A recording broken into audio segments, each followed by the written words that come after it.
So today napag-isipan nga pala namin na mamasyal at gumala sa isang Filipino market. First time nga pala namin at never pa kaming nakapunta since nakatira ko dito sa New Zealand. Alam niyo naman siguro na medyo malayo-layo kami before at ngayon nasa city na napakadali na talaga pumunta ng mga markets. So dito sa New Zealand meron din silang mga markets no at mga Filipino community. Bumungad nga sa amin ng napakaraming foods at meron talagang paborito ko of course.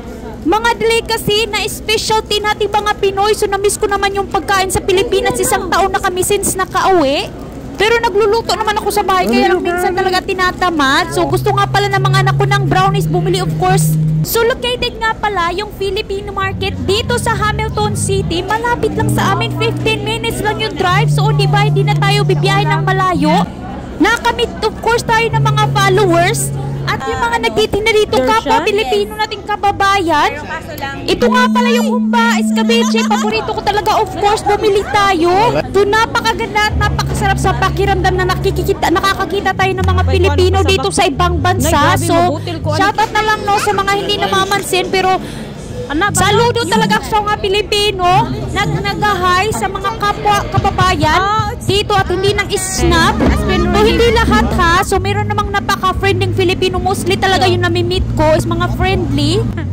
So klase-klase na ngayong pagkain na bumungad sa atin dito. Iba't iba talaga. Merong Ilonggo, meron din Bisaya at meron din mga iba't ibang parte ng Pilipinas. Yung iba nga pala nakausap ko from Auckland City pa. Hindi sila taga Hamilton.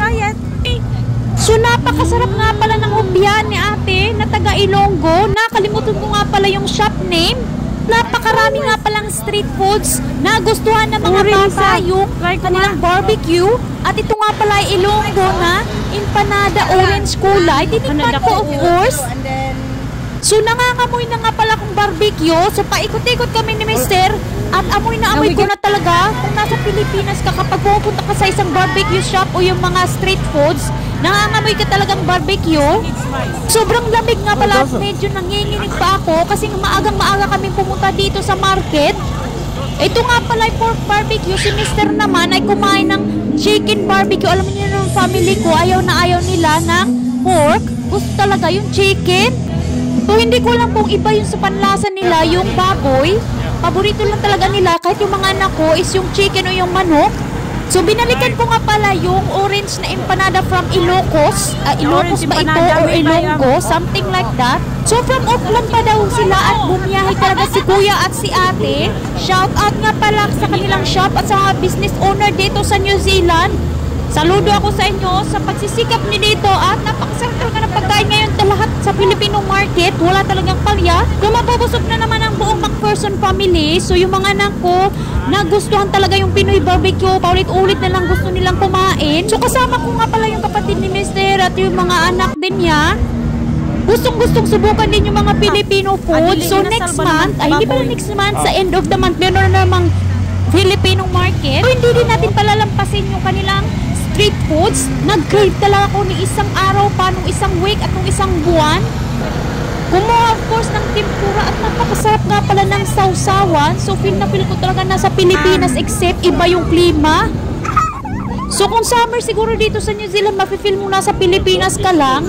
Pero yung lamig talaga hindi kakayanin.